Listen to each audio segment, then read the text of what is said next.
guys, let's do a 35-week pregnancy update. I know I have not updated you guys in a while. This was supposed to be a weekly thing. I am learning I am not a consistent person. I thought I could be consistent. One day I will be consistent. But right now, it froze. Am I back? I think I'm back. Right now in this season, I'm not so consistent. I'm a consistent mom, a wife. Like, I show up consistently in other areas of my life, but recording, for some reason, has not been an area where I consistently show up on time. But I'm gonna do better. Anyway, we're gonna talk about 35 weeks pregnant because I am 35 weeks pregnant. Last time we talked, I was 29 weeks pregnant. That was 6 weeks ago. I'm really not sure how the days keep going by.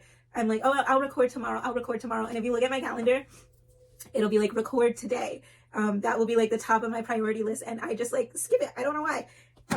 But we're here and I'm like, today I tried to convince myself to not record. I'm like, oh, let me go do this. Let me go do that. And I was like, absolutely not, Janae. You're going to sit down. You're going to record. Because otherwise the baby's going to be here and people are going to be wondering what the heck happened. So yeah, show up for yourself.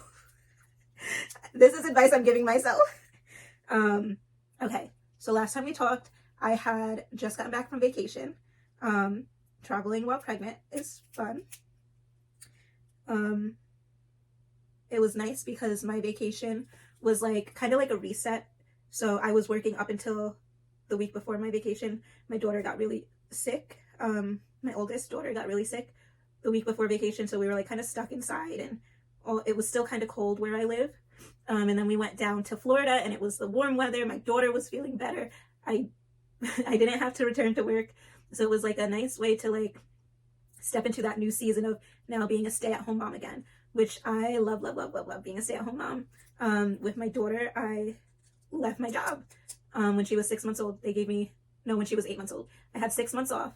I went back to work for 2 months. And at the end of the second month, I was like, you guys can find anyone to, like, I know I'm special, but anyone can fulfill this role. Nobody else can fulfill the role of mom at home with my daughter. And so I was out and I was out of work for like 3, almost 4 years. And I really did enjoy being home. And the only reason I went back to work was because it was working for my mom. She opened a daycare center. She was like, I'll pay you to come do what you do at home with your daughter. Because like, even though we were home, I would still do like little crafts with her and lessons with her and outings with her. So we made sure to make the most of our time together. So she was like, come to the daycare center, bring your daughter for free and I will pay you.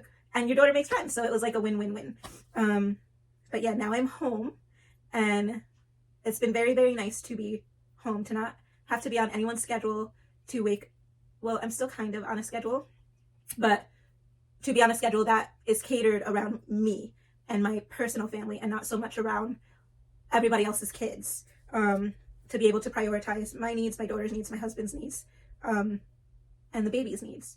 So it's been nice. So at 35 weeks, I feel good. Before I would feel really, really tired when I was working. I'm not saying I couldn't do it with my daughter. I worked up until the day she was born on a Sunday. I worked the Friday before she was born. I worked that whole pregnancy. But it was different because I didn't have any other kids then. She was my first child. I also worked, I had my own little, not office, but cubicle. So I was mostly on the phones and the computers all day.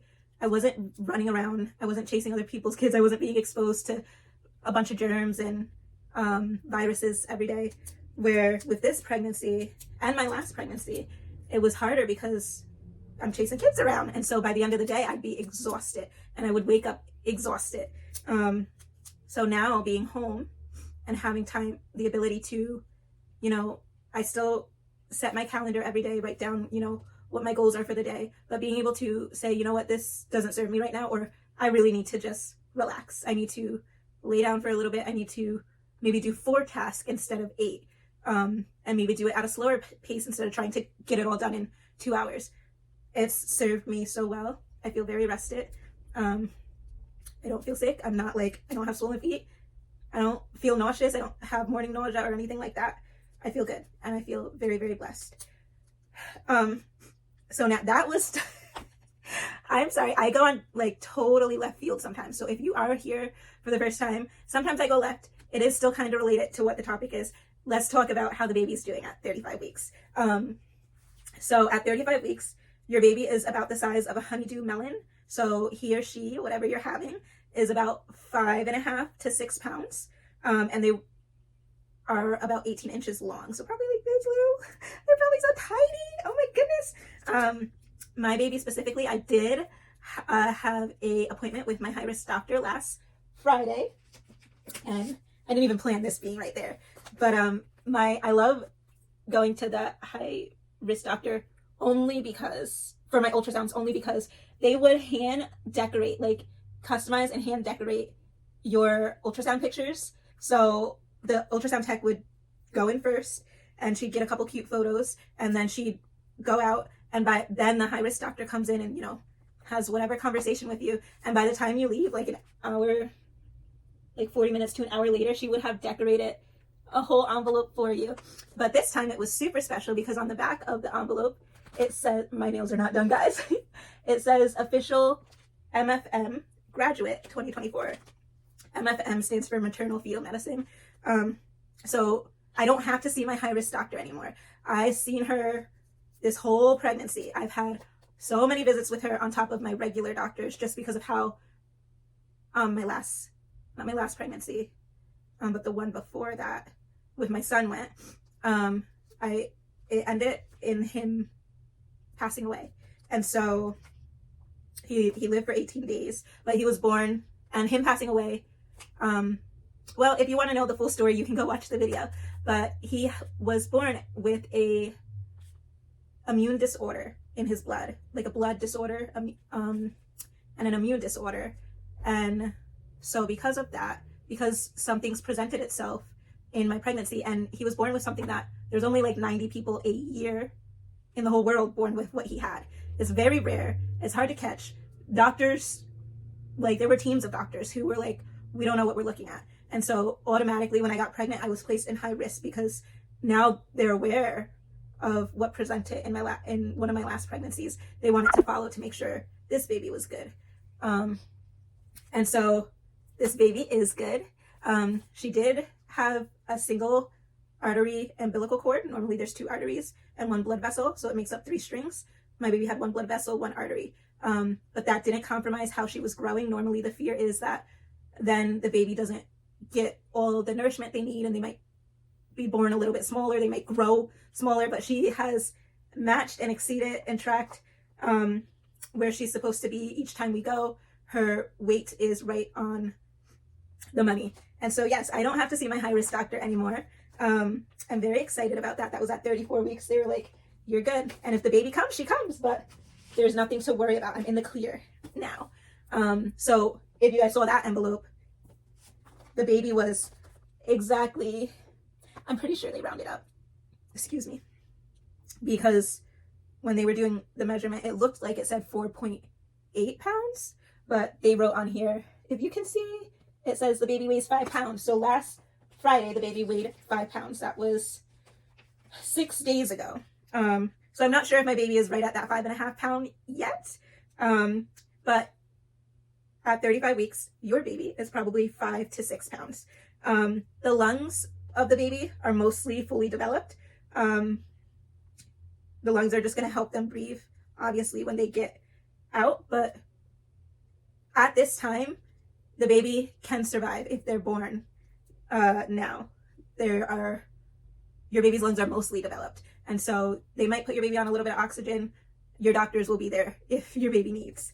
But yeah, the other thing that I have written down for 35 weeks is sleep cycles. So we talked about this last time, is sleep and wake cycles of the baby. So my baby pretty much still is on the same sleep and wake cycles. I feel her around 7 a.m., 6 to 7 a.m. Now she'll be rolling around, and not really rolling, but like moving her legs and her arms around, stretching around 6 to 7 a.m. And then I don't really feel her again until like 10 a.m. And then it will be a while, and the afternoon is pretty slow. But by 10 p.m., not 10 p.m., around 8 p.m., she's like dancing. So it seems like she kind of has almost an opposite schedule of what my wake cycles are, like when I go to relax or rest is when she starts to really party. She is in the head down position. She has been in the head down position for a couple weeks now.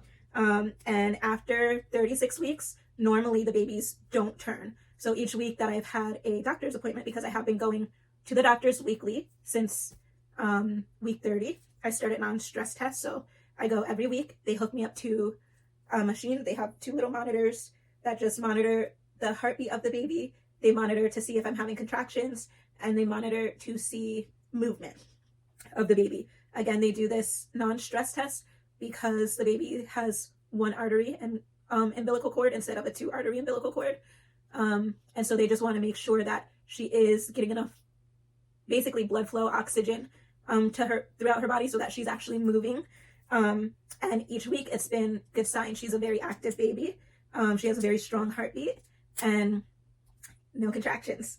I forgot why I started talking about that, y'all. 30 weeks. Non-stress test.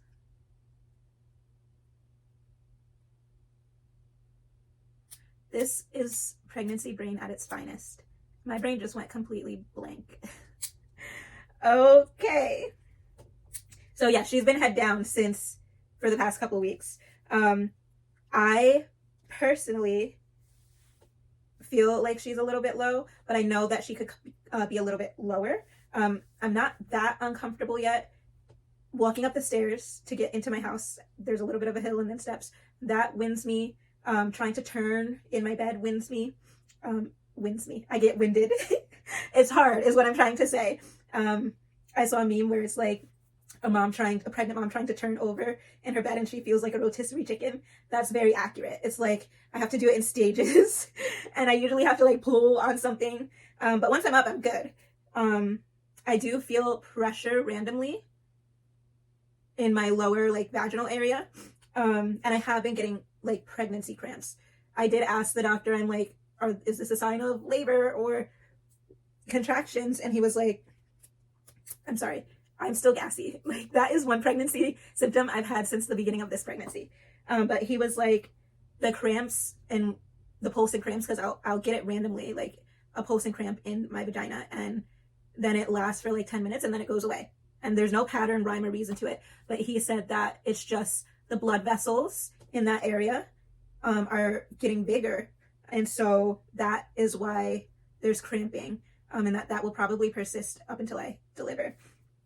So I feel like I lost my mucus plug like 2 or 3 weeks ago. I forget when it was. It was mucus and it was a big clump of it.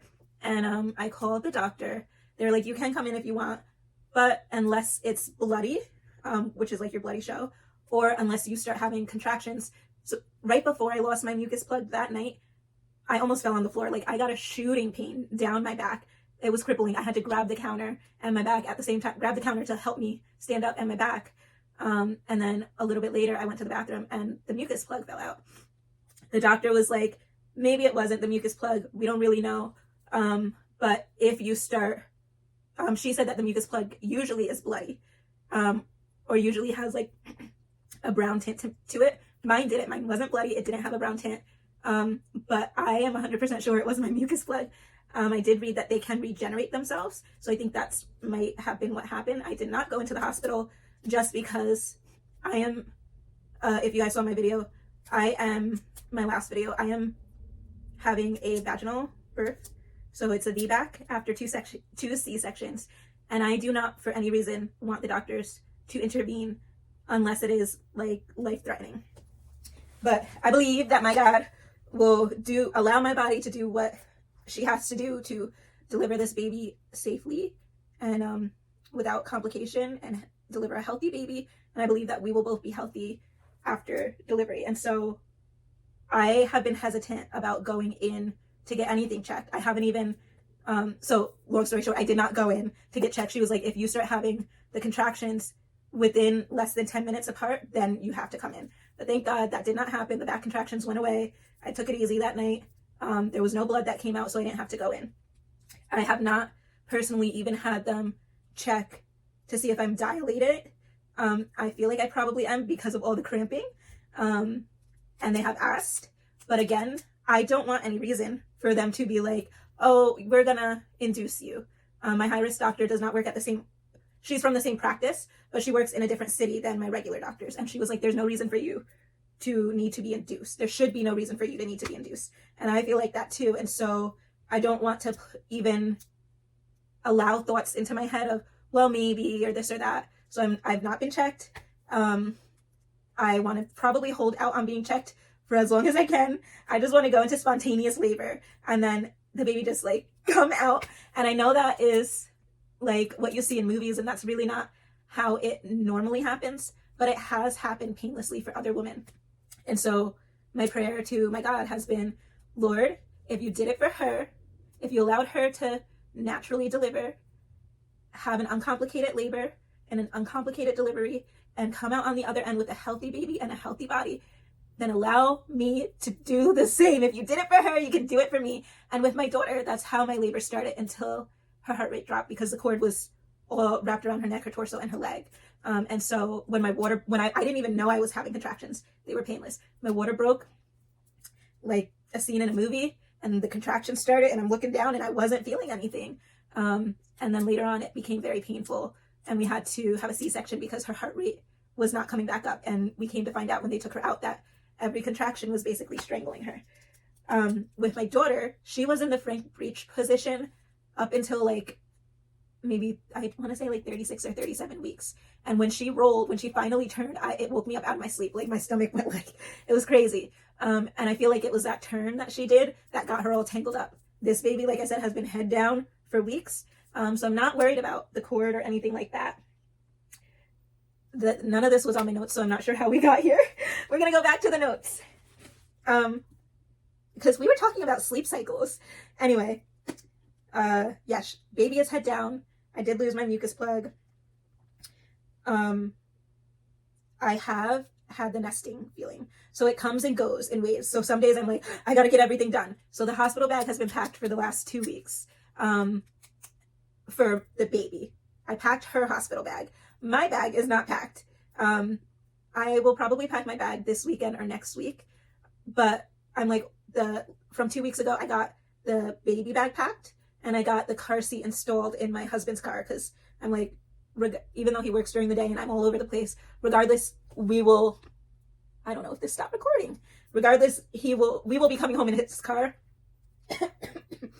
And so the car seat's in his car and the baby bag is right by the front door. The rest of it, I'll get to it when I get to it.